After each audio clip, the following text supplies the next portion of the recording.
Welcome back. So in the next couple of minutes, we'll have the pre-open rates trickle in. We'll have the rupee as well. Remember, the rupee had a nice pullback and a recovery yesterday.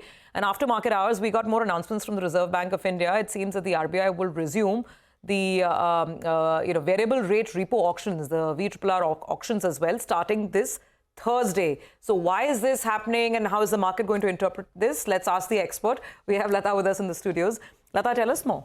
Well, this is a repo. A repo is how the central bank gives money to the market. What they have announced is they will start a daily repo.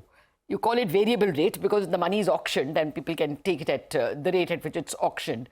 Why that is important is this had been stopped.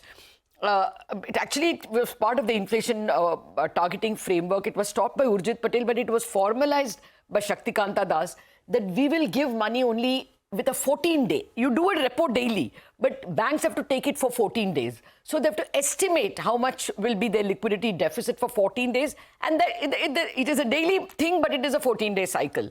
Now what our Reserve Bank, it's gone back to the status quo ante and said, we will give every day. The reason for stopping it was RBI didn't want to be the treasury manager of the banks. You can do whatever you like, spend anything, and I'll come and give you every day whatever money you want. They didn't want that. They wanted banks to plan their, liquidity pluses and minuses. But for whatever reason, now it's not working. The banks never got used to the 14-day idea. So RBI started giving 5-day, variable rate repo, 7-day. But market was wanting that one, daily repo. It's just a steroid that you like because you're not able to estimate liquidity.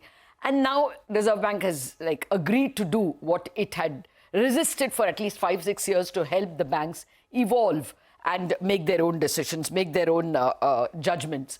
This is a very big relief. It's extremely positive for the market because if you don't know that whether your deficit is there or not, you will want deposits. So you will keep rates high. You will not lower deposit rates. In such a situation, a rate cut doesn't work. But when you have this standby that Reserve Bank is there to supply, if the rate is cut on February, it will be passed on. So the market is reading it as one of the steps towards also possibly a rate cut. Then there are others. FX swaps has also been announced. Not announced. It's done. This is how the Reserve Bank intervenes. They have to supply dollars. When you sell dollars, you're withdrawing liquidity. They immediately do a buy-sell. They did it on 2 occasions in the past 7 days, indicating that they're immediately giving back the liquidity. So all these actions are indicating that the Reserve Bank is very proactive in the supply of liquidity. And for what it is worth, it is coinciding with the governor and the deputy governor changing. So it looks like a new regime is in place. You must expect even banks to be very cheerful, bank stocks to be cheerful today. The currency separately is going to do well for a couple of reasons. Yesterday, the Reserve Bank came with a bang and supported the rupee. 2 days, they allowed it to drift all the way to 86.60s, even beyond 86.60. And then yesterday, they came with a bang and it was, 86.36 by end of day. Today, people think that it can even be 86.25 given the, the way in which the dollar index has fallen rather sharply. So today, a lot of cheer in the fixed income market.